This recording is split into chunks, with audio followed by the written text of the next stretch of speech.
From police shootings in St. Louis and Charlotte to this most recent controversial arrest in Fort Worth. We lack trust in today's society. We do. We lack trust. Lubbock Police Chief Greg Stevens says an officer's word rarely stands on its own anymore. I want you to follow this slide, okay? Nowadays, people want to see it on video. We know the technology exists. Officers need body cameras. They're not satisfied with just the police officer saying that. Arizona tag. And whether you agree with that or disagree with that is sort of an irrelevant point. It just is the way it is. Good. In 2015, the Lubbock City Council approved spending nearly $2 million in taxpayer money to equip every patrol officer with a body camera. That purchase also included cameras for inside their patrol vehicles. It strictly just clips onto my uniform. The body camera, it's going to follow you everywhere the officer goes. If I'm talking to the public, it's going to be on. The Lubbock County District Attorney. It eliminates, the officer did this to me, he did that to me, and so we'll have a video of that. And former City of Lubbock Mayor Glenn Robertson. It also adds an extra level of protection for our citizens.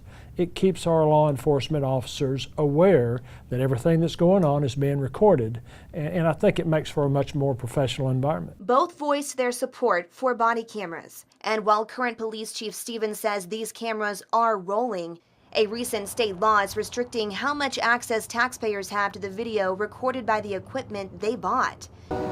Just last week, on the same night, Lubbock police officers fired their weapons in 2 separate incidents. One of those incidents was recorded on an officer's body camera. It's something Chief Stevens was asked about at last week's news conference. The body-worn camera law is a little precarious. I would rather put out video than not. And so let me do some research and make sure that I don't run afoul of state law. Here's a look at that state law Chief Stevens referenced. Passed last session, it says video that captures the use of deadly force by a peace officer or is related to an administrative or criminal investigation of an officer may not be released to the public until all criminal matters have been finally adjudicated and all related administrative investigations have concluded. I understand the need to not release things prematurely, but there's also a big need when it comes to building community trust. And it's often not enough for me to stand at the podium and say this is what happened. The law goes on to say a law enforcement agency may release to the public a recording if the agency determines that the release furthers a law enforcement purpose. Is that giving too much power to the police department? Maybe. The way I read it is that the legislature is saying you're not supposed to release this in deadly force situations until it's all over and done with. Now, if there's a bona fide law enforcement reason, then you can.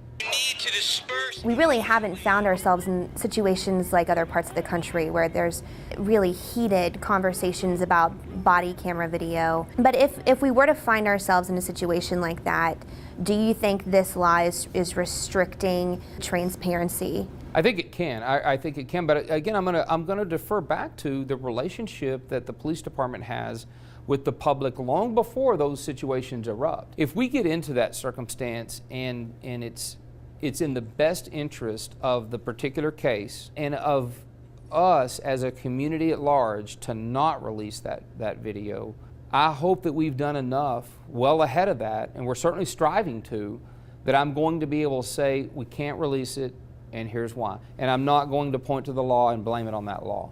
We followed up with Chief Stevens to see if the department would release that body camera footage from last week's incident. He told us he checked with the city's attorney, who said it would be against state law to release the video to the public at this time. We still don't know if or when we will ever see that body camera video. That incident involves an officer shooting at someone's tires, and while no one was injured by those shots, deadly force was used. And the chief tells me since they don't need any help locating or identifying anyone in the video, it doesn't further a law enforcement purpose to release it. The chief also tells me they're looking into purchasing more body-worn cameras for the department. If you want to take a look at the state law or the department's policy regarding police body-worn cameras, just log on to our website, kcbd.com. Karen and Abner.